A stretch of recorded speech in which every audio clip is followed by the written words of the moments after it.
오늘은 24절기 가운데 하나인 고구입니다. 봄비가 내려서 곡식을 기름지게 하는 날이라고 하는데요. 이 절기에 걸맞게 오늘 전국적으로 봄비가 내리고 있습니다. 봄비 그치고 나면은 다시 또 초여름 무더위가 올 거라고 하는데요. 오늘도 건강관리 유의하시면서 또 건강한 투자생활 저희와 함께 해보시죠. 오늘 시장에 영향을 미칠 핵심 뉴스 정리해보겠습니다. 최근 들어서 대기업들의 연이은 대규모 투자 소식이 나타나고 있습니다. 이에 따라서 관련주 찾기 분주하고요. 또 시장의 하나의 재료로 작용하고 있습니다. 다만 1년의 투자 소식 가운데서도 아쉬운 점이 있다면 해외 투자에 집중되고 있다는 건데요. 하지만 어제 나왔던 투자 소식은 국내 투자입니다. 게다가 또 주인공이 포스코그룹입니다. 그 내용을 함께 보시죠.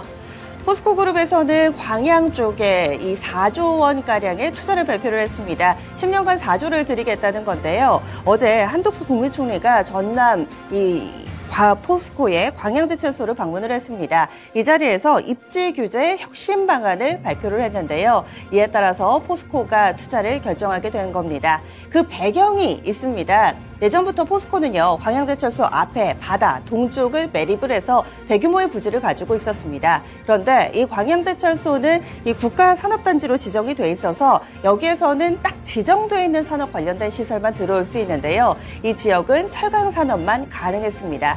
따라서 2차전지라든지 수소 등 신재생 에너지 사업을 새로운 먹거리로 낙점하고 있는 포스코 입장에서는 머리가 아플 수밖에 없었는데요. 이에 따라서 이번에 규제가 풀리면서 포스코가 신산업에 좀 더 드라이브를 걸 수 있게 됐습니다. 10년간 4조 4천억 원가량 투자할 거라고 이야기를 했고요. 매년간 3조 6천억 원의 생산 유발 효과가 기대된다라고 밝히고 있습니다.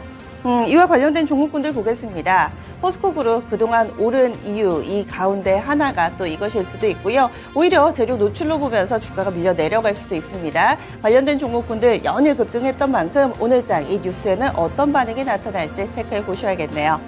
다음 두 번째 소식 넘어가겠습니다. 실적 발표 하나둘씩 있고요. 또 미국 모든 기업의 실적 발표를 우리가 챙겨볼 수는 없겠죠. 손에 꼽는 몇몇 기업 테슬라 보겠습니다. 미국 증시 정규거래 마치자마자 실적을 내놨습니다. 약간은 실망스럽습니다. 테슬라는 이번에 사실 매출이나 EPS 이런 부분보다는 시장에서 더 주목했던 것이 영업이익률입니다. 가격을 낮췄음에도 불구하고 마진율을 사수할 수 있을 것인가? 결과적으로는 사수하지 못했습니다. 내용을 보자면 가격을 내려서 매출은 늘었지만 순이익은 전년 동기 대비로 24% 줄었습니다. 이 EPS 같은 경우는 예상치에 부합하는 수치 0.85달러가 나오면서 매출액이나 EPS 같은 경우는 전년 대비했을 때 좀 줄기는 했고요. 예상치 대비로는 괜찮았습니다.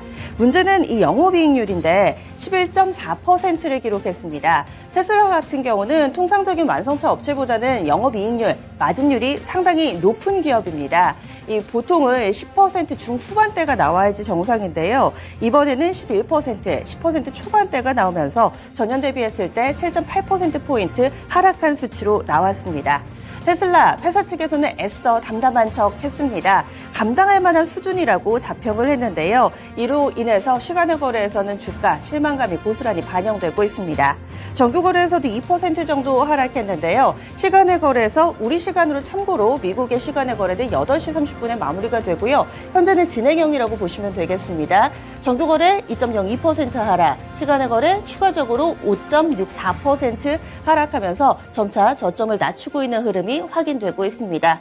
그리고 테슬라는 실적 발표 직전에 이 추가적인 가격 인하 정책도 발표를 했습니다. 올해 들어서만 벌써 6번째로 가격 인하를 발표한 건데요. 이번에 실적 발표로 인해서 가격 인하가 마진율에 영향을 미친다. 마진율에는 다소 악영향을 미친다는 것이 확인된 만큼 이번에 가격 인하를 바라보는 시각이 좋지 않은 모습입니다.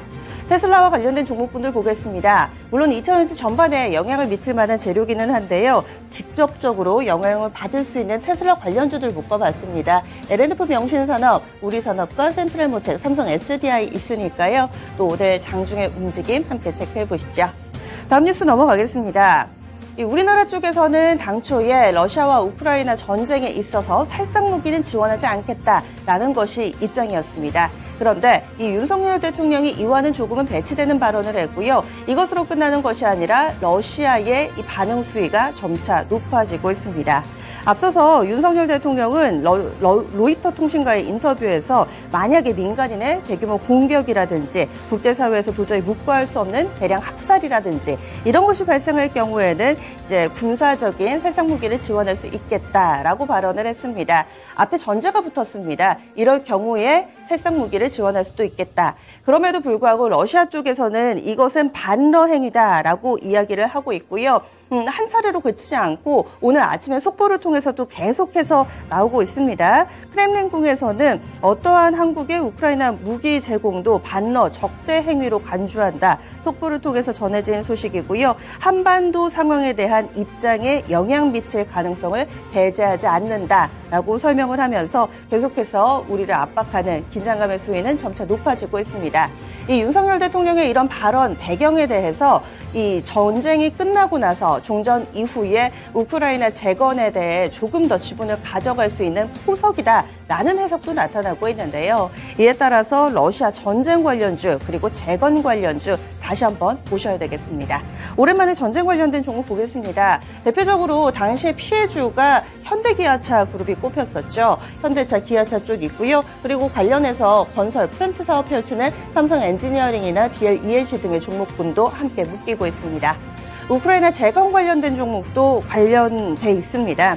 히림이라든지 한미글로벌, 도화 엔지니어링, 그리고 이 현대건설기계나 진성-TEC 같이 또 건설 중장비 업체 같은 경우도 관련주로 묶이죠. 다음 소식 넘어가겠습니다. 간밤에 미국 증시입니다. 큰 폭의 움직임 없었습니다. 요즘 들어서 미국 증시는 갈피를 잡지 못하고 있습니다. 보합권 내에서 헤매는 양상 가운데 이 실적 경계감이 지속되면서 개별 종목군 움직임에 조금 더 주목하고 있습니다. 마지막 소식입니다. 오랜만에 폴더블폰 관련된 소식 보시죠. 삼성전자가 폴더블폰의 왕좌를 계속해서 지켜낼 수 있을까요? 애플이 아니고 구글입니다. 구글이 먼저 폴더블폰을 내놓겠다라고 이야기를 했습니다. 애플은 이 폴더블폰 출시가 차일피일 미뤄지고 있죠. 구글 같은 경우는요, 올 6월에 첫 폴더블폰인 일명 픽셀 폴드를 출시할 예정입니다. 아직까지는 공개된 건 아니고요. 현재 시장에서 예상하고 있는 것, 그 가격이 $1,700, 우리 돈으로는 224만 원 정도로 책정이 되어 있습니다. 현재 삼성의 신형 폴더블 4 같은 경우는 이 $1,799, 그러니까 $100 더 비싼 거죠. 우리 돈으로는 약 13만 원 정도 차이가 나는 것으로 알려져 있습니다. 디스플레이 사이즈 동일하고요. 배터리는 좋다고 합니다. 배터리 사용 시간을 더 늘렸다라는 점을 강조하고 있습니다. 다음 달에 10일에 구글의 연례회의 있습니다. 연례 개별자 회의 있는데요. 여기에서 발표를 할 것으로 알려져 있고 그 다음 달인 6월에 출시 계획을 가지고 있습니다. 폴더블폰 관련된 종목 보시죠. 근래 이 KH바텍 같은 경우도 바닥 대비로 많이 올랐습니다. 연속성 보여줄 수 있을까요? 세경하이테크, 대성하이텍 그리고 UTI도 관련된 종목으로 묶이고 있습니다. 지금까지 핵심 뉴스 살펴봤습니다. 오늘도 개장은 증권통입니다.